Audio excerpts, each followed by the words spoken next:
My name is Eleanor Hartwell, and I'm 85 years old. I was sitting in my kitchen yesterday morning, making tea the way I always do. The kettle whistled. I poured the water. I watched the steam rise and disappear.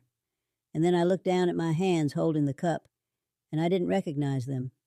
Not because they're old. I know they're old. The veins, the spots, the way the skin folds at the knuckles. I've watched that happen year by year. That's not what I mean. I didn't recognize them because I couldn't remember the last time I did something with these hands that felt like me. The real me. The person I was before I learned to be careful. I've been thinking about that all day. All night, really. I haven't slept well in years, but last night was different. I kept thinking about a day in 1962. I was 21 years old, and I was supposed to get married in 3 months. His name was Thomas Whitmore. Everyone called him Tom.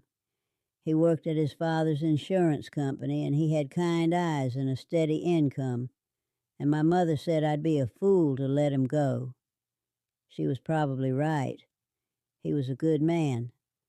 I didn't love him the way you're supposed to love someone you marry, but I didn't think that mattered much. I thought love was something that grew after the wedding, in the routine of sharing a life. I remember standing in my parents' living room one Sunday afternoon.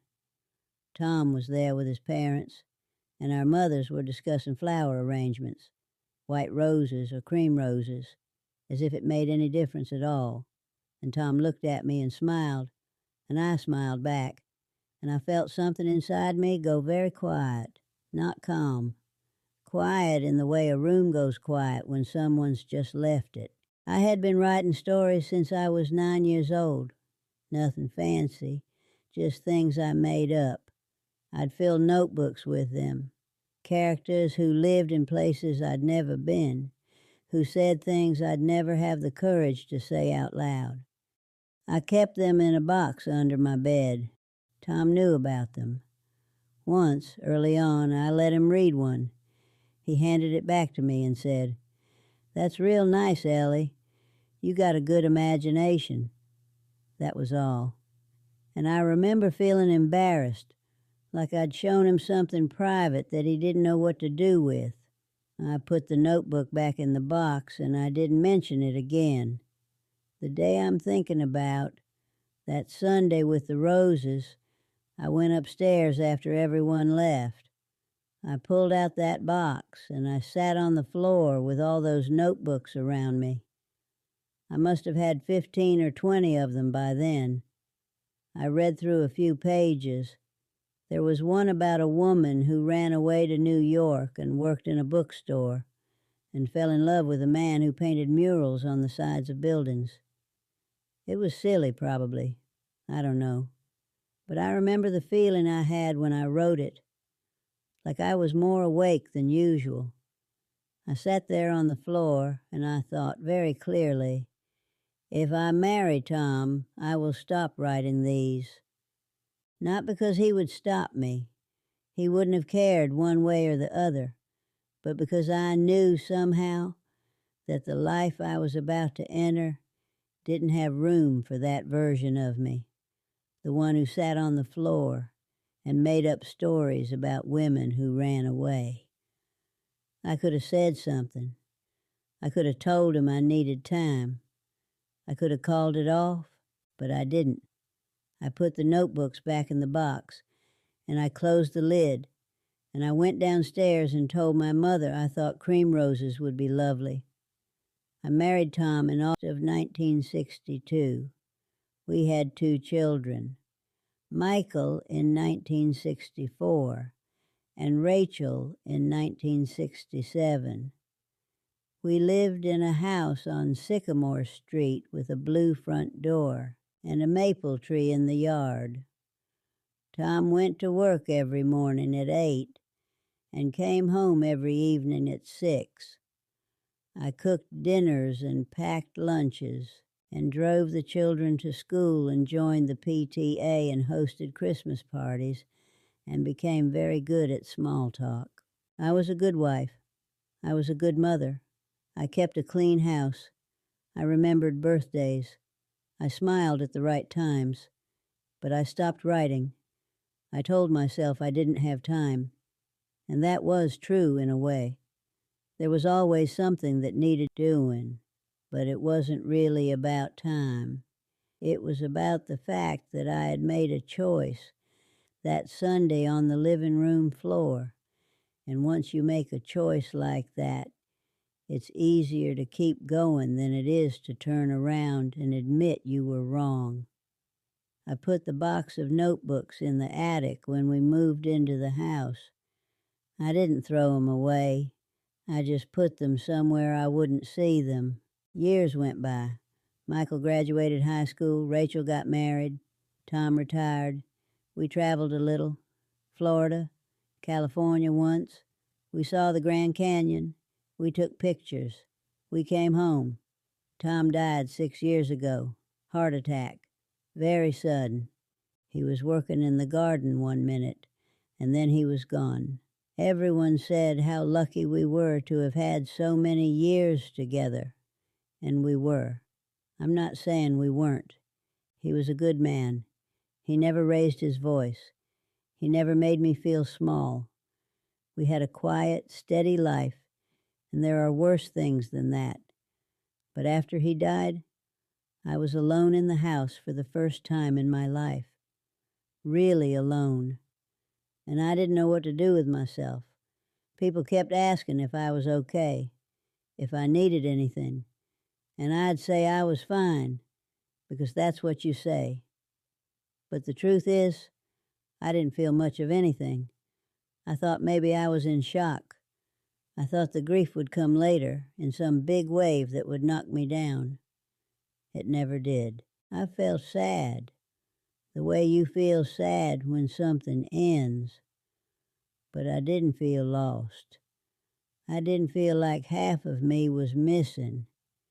And that scared me more than anything, because I thought, if I don't feel that way, what does it mean about the life we had? I started going through the house, cleaning out closets, sorting through things. I found the box in the attic about 2 years ago, the one with the notebooks. I brought it downstairs and I sat at the kitchen table and I opened it. The paper had yellowed a little, the ink had faded in places, but the words were still there. I read the story about the woman in New York, and I remembered the girl who wrote it, 21 years old, sitting on the floor in her parents' house, still believing, just barely, that her life could be something other than what everyone expected. I cried, not because the story was beautiful, it wasn't. It was messy and unfinished and probably not very good, but because I realized I'd been mourning the wrong thing. I thought I was supposed to miss Tom, and I did, in a way. I missed the routine. I missed having someone else in the house. But what I really missed, what I'd been missing for 60 years, was the person I used to be before I decided she wasn't practical. I started writing again after that. Not stories, really, just thoughts, memories, things I wish I had said. I bought myself a new notebook and I've been filling it page by page. It feels strange, like using a muscle I forgot I had. But here's the thing I've been thinking about, the thing that kept me up last night. I don't think I stopped being myself the day I married Tom. I think I stopped being myself the day I decided that being myself wasn't enough, that it wasn't responsible or realistic or worth the risk of disappointing people. I spent my whole life being the person I thought I was supposed to be, the good daughter, the good wife, the good mother, and I was those things. I don't regret my children. I don't regret the life I built. But I do regret that I never asked myself if there was room in that life for the person I actually was. I think about the women I knew growing up, the ones who got married young like I did, And I wonder how many of them put a box in the attic, how many of them learned to stop wanting things that didn't fit. Rachel came to visit last week. She's 60 now, if you can believe that. She has grandchildren. She brought me pictures. We sat in the living room, and she told me about her job, her book club, her trip to Italy last spring. And then she said, very casually, I've been thinking about taking a painting class. I used to love painting when I was young, remember? I did remember. She used to spend hours in her room with watercolors, making these little landscapes, trees and rivers and skies. She was good at it. I asked her why she stopped. She shrugged. I got busy. Life happened. You know how it is. I looked at her. My daughter, 60 years old, still talking about things she used to love like they're in the past, like there's no time left. I wanted to tell her. I wanted to say, take the class. Don't wait. Don't put it in a box and tell yourself you'll get back to it someday. But I didn't, because I don't know if she would have heard me.